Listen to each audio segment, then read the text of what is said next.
Good afternoon, dear colleagues. Today we have a traditional briefing of the spokesperson of administration of the President of Ukraine on ATO issues.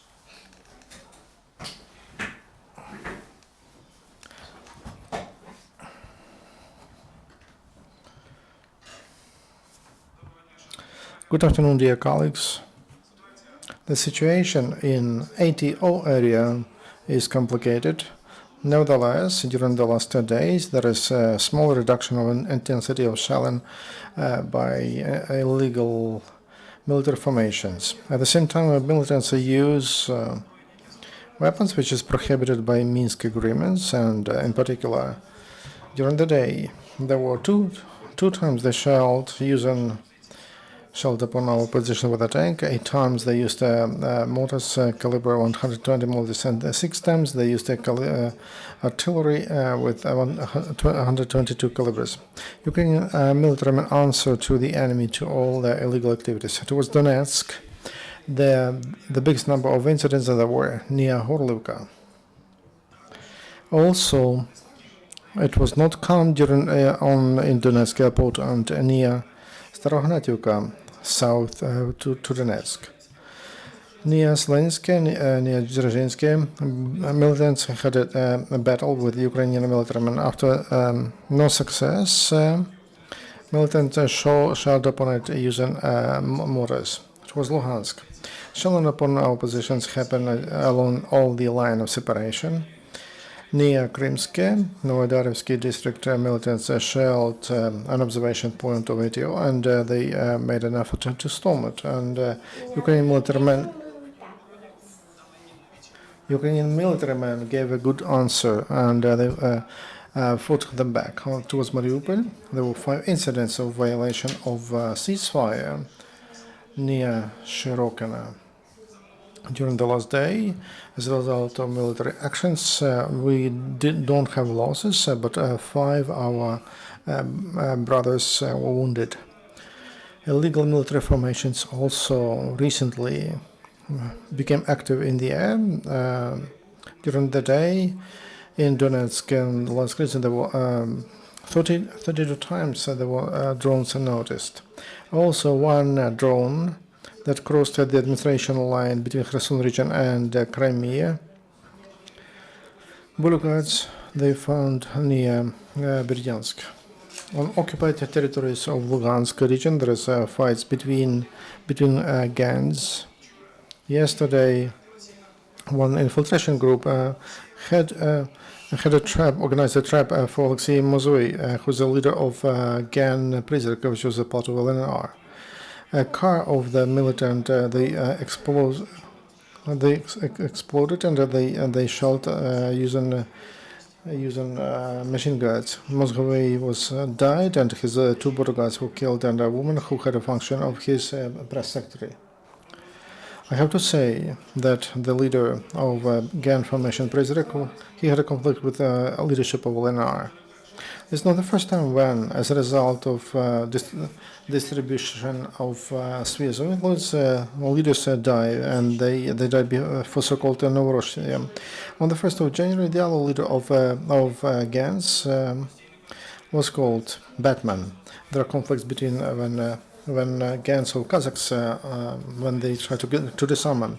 Ukrainian engineers find explosive devices in ATO area. In the south of Donetsk, participants of ATO found more than 200 explosive devices, and they checked about 400 kilometers of roads, and they checked if there are mines or explosive devices.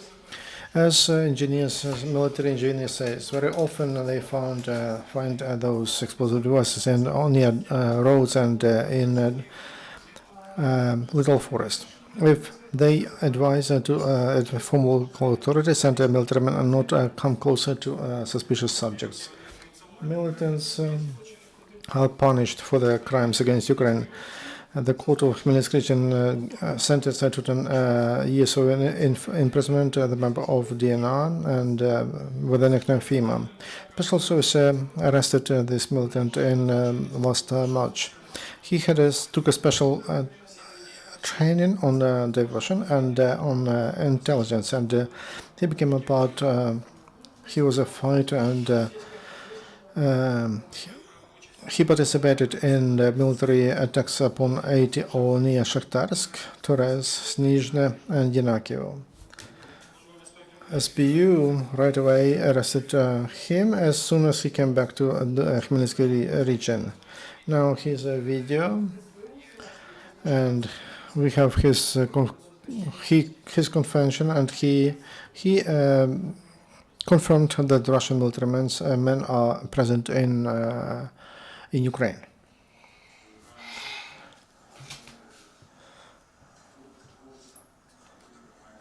And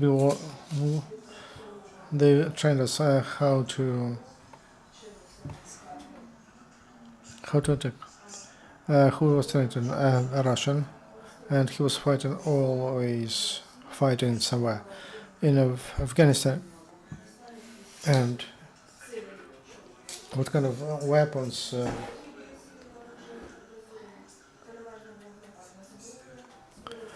Small arms, and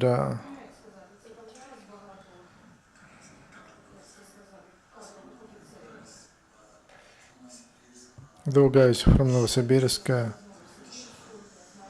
from 2,000 kilometers away.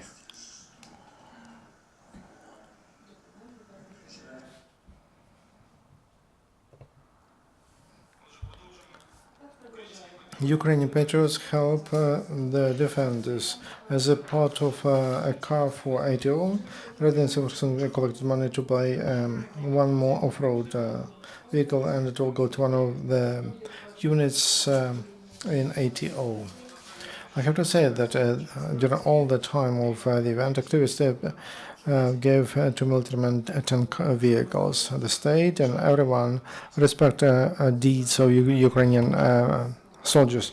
President Poroshenko awarded Colonel Lieutenant Kuzminich with order for courage, and because he was he's an example for all Ukrainians, as the president told. And on the 1st of December, since the 1st of September, and the 90th Battalion of Special Brigade 81, headed by Kuzminich, Colonel Kuzminich was fighting in Pisky. And despite all shells, they were provided everything they needed. After a new terminal was then destroyed, in the terminal command was responsible for evacuation and saved 9 soldiers. They were saved, and on the 21st of January, during his mission, he got into a prison of militants. A lot of efforts were to liberate him. Yesterday, he came to his family. Dear friends, this is all information we have. Is there any question? There is no question. Thank you very much. Next briefing of the spokesperson on ATO issues will be tomorrow at 12:30. Thank you.